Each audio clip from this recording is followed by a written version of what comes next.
ओम नमो भगवते वासुदेवाय नमः। दोस्तों, माघ मास के कृष्ण पक्ष में आने वाली एकादशी को षटतिला एकादशी कहते हैं।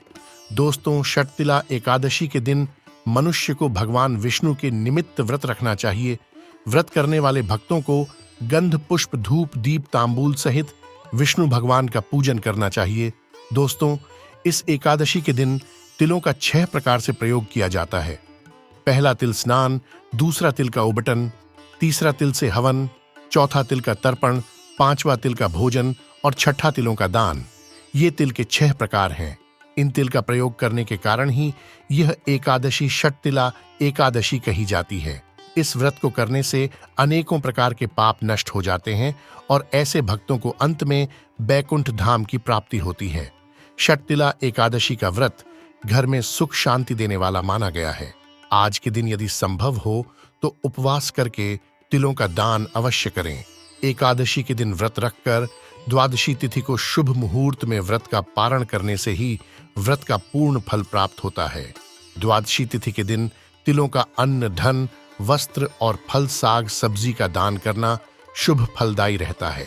तो अब जानिए साल 2024 में रहने वाली षटतिला एकादशी की तिथि और शुभ मुहूर्त के बारे में। साल 2024 में 6 फरवरी मंगलवार के दिन एकादशी का व्रत रखा जाएगा।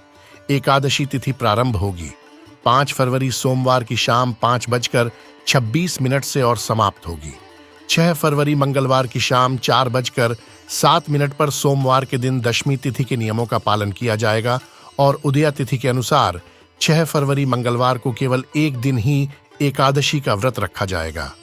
मंगलवार को सूर्योदय होगा, सुबह 7:08 पर सूर्यास्त होगा, शाम 6:12 पर अभिजीत मुहूर्त रहेगा, दोपहर 12:18 से 1:02 पर अभिजीत मुहूर्त के समय आप अपनी मनोकामना पूर्ति के लिए भगवान विष्णु की आराधना या मंत्रों का जाप कर सकते हैं। राहु काल दोपहर 3 बजे से 4:30 बजे तक रहेगा, जो कि अशुभ मुहूर्त माना जाता है। द्वादशी तिथि प्रारंभ होगी 6 फरवरी मंगलवार की शाम 4:08 से और 7 फरवरी बुधवार की दोपहर 2:02 पर द्वादशी तिथि समाप्त हो जाएगी। इस बार द्वादशी तिथि को बहुत ही शुभ मुहूर्त बन रहे हैं। इस दिन सूर्योदय होगा सुबह 7:08 पर और सूर्यास्त होगा शाम 6:13 पर। शुभ योग में वज्र योग सुबह 6:08 तक रहेगा और उसके बाद में सिद्ध योग सारा दिन रहने वाला है।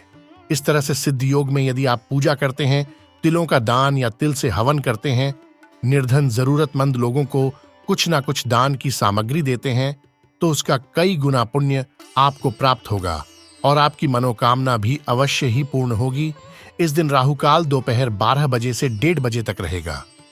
व्रत का पारणा किया जाएगा 7 फरवरी बुधवार को सुबह 7:08 से 9:50 के अंदर। अगर व्रत का पारणा शुभ मुहूर्त में नहीं किया जाता है तो व्रत अधूरा रहता है। इसीलिए शुभ मुहूर्त में ही एकादशी का उपवास खोलना चाहिए। भगवान को आप जब भी भोग लगाते हैं उसमें तुलसी जी की पत्तियां अवश्य ही रखें। व्रत रखने वाले भक्तों को एकादशी के दिन तिलों का सेवन नहीं करना चाहिए, लेकिन द्वादशी तिथि को आप तिल से बने हुए मिठाई या व्यंजन भगवान को अर्पित करके या फिर तुलसी पत्र से अपना व्रत खोल सकते हैं। उन्हीं को आप प्रसाद रूप में ग्रहण कर सकते हैं।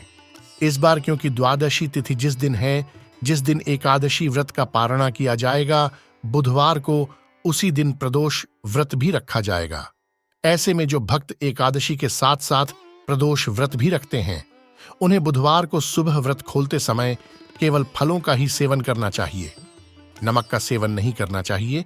और उसके बाद आप एकादशी व्रत का पारणा करते ही प्रदोष व्रत के नियमों का पालन भी कर सकते हैं। दोनों ही व्रत आप एक साथ रख सकते हैं। ऐसे में शाम को प्रदोष व्रत में आप जिस प्रकार का भी फलाहार या अन्न ग्रहण करते हो वह आप ग्रहण कर सकते हैं। द्वादशी तिथि को भी शुद्ध सात्विक भोजन ही करना चाहिए। लहसुन प्याज का सेवन इस दिन नहीं करना चाहिए। एकादशी के दिन चावल या चावल से बनी हुई वस्तुओं का पूरी तरह से त्याग किया जाता है। लड्डू गोपाल जी यदि आपके घर में है तो उन्हें भी आप चावल या चावल से बनी किसी भी वस्तु का भोग ना लगाएं। दशमी तिथि के दिन ही तुलसी जी की पत्तियां भी तोड़कर रख ली जाती हैं, क्योंकि एकादशी के दिन तुलसी जी को छूना या तुलसी की पत्तियां तोड़ना पाप माना जाता है। वही दोस्तों, इस दिन आपको षटतिला एकादशी की व्रत कथा जरूर सुननी और सुनानी चाहिए। क्यों? इस कथा मात्र को सुनने और सुनाने से इंसान के सभी पाप दूर हो जाते हैं और सभी कष्ट मिट जाते हैं।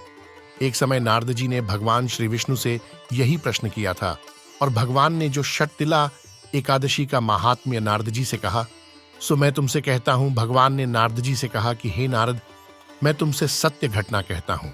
ध्यानपूर्वक सुनो। प्राचीन काल में मृत्युलोक में एक ब्राह्मणी रहती थी। वह सदैव व्रत किया करती थी। एक समय वह 1 मास तक व्रत करती रही। इससे उसका शरीर अत्यंत दुर्बल हो गया। यद्यपि वह अत्यंत बुद्धिमान थी, तथापि उसने कभी देवताओं या ब्राह्मणों के निमित्त अन्न या धन का दान नहीं किया था। इससे मैंने सोचा कि ब्राह्मणी ने व्रत आदि से अपना शरीर शुद्ध कर लिया है, अब इसे विष्णुलोक तो मिल ही जाएगा, परंतु इसने कभी अन्न का दान नहीं किया, इससे इसकी तृप्ति होना कठिन है। भगवान ने आगे कहा, ऐसा सोचकर मैं भिखारी के वेश में मृत्युलोक में उस ब्राह्मणी के पास गया और उससे भिक्षा मांगी। वह ब्राह्मणी बोली, महाराज, किस लिए आए हो? मैंने कहा, मुझे भिक्षा चाहिए। इस पर उसने एक मिट्टी का ढेला मेरे भिक्षा पात्र में ढाल दिया। मैं उसे लेकर स्वर्ग में लौट आया। कुछ समय बाद ब्राह्मणी भी शरीर त्याग कर स्वर्ग में आ गई। उस ब्राह्मणी को मिट्टी का दान करने से स्वर्ग में सुंदर महल मिला, परंतु उसने अपने घर को अन्न आदि सब सामग्रियों से शून्य पाया। घबराकर वह मेरे पास आई और कहने लगी कि भगवन, मैंने अनेक व्रत आदि से आपकी पूजा की, परंतु फिर भी मेरा घर अन्न आदि सब वस्तुओं से शून्य है। इसका क्या कारण है? इस पर मैंने कहा, पहले तुम अपने घर जाओ, देवस्त्रियां आएंगी तुम्हें देखने के लिए। पहले उनसे षटतिला एकादशी का पुण्य और विधि सुन लो, तब द्वार खोलना। मेरे ऐसे वचन सुनकर वह अपने घर गई। जब देवस्त्रियां आईं और द्वार खोलने को कहा तो ब्राह्मणी बोली, आप मुझे देखने आई हैं तो षटतिला एकादशी का महात्म्य मुझसे कहो। उनमें से एक देवस्त्री कहने लगी कि मैं कहती हूं, जब ब्राह्मणी ने षटतिला एकादशी का महात्म्य सुना तब द्वार खोल दिया। देवांगनाओं ने उसको देखा कि न तो वह गांधर्वी है और न आसुरी है, वरन पहले जैसी मानुषी है। उस ब्राह्मणी ने उनके कथनानुसार षटतिला एकादशी का व्रत किया। इसके प्रभाव से वह सुंदर और रूपवती हो गई तथा उसका घर अन्नादि समस्त सामग्रियों से युक्त हो गया। मनुष्यों को मूर्खता त्याग कर षटतिला एकादशी का व्रत और लोभ न करके तिलादि का दान करना चाहिए। इससे दुर्भाग्य, दरिद्रता तथा अनेक प्रकार के कष्ट दूर होकर मोक्ष की प्राप्ति होती है। दोस्तों, उम्मीद करते हैं कि आपको आज की वीडियो अच्छी लगी होगी। दोस्तों, वीडियो अच्छी लगी हो तो वीडियो को लाइक करें, ज्यादा से ज्यादा इस वीडियो को शेयर करें। मिलते हैं आपसे अगली वीडियो में, तब तक के लिए नमस्कार।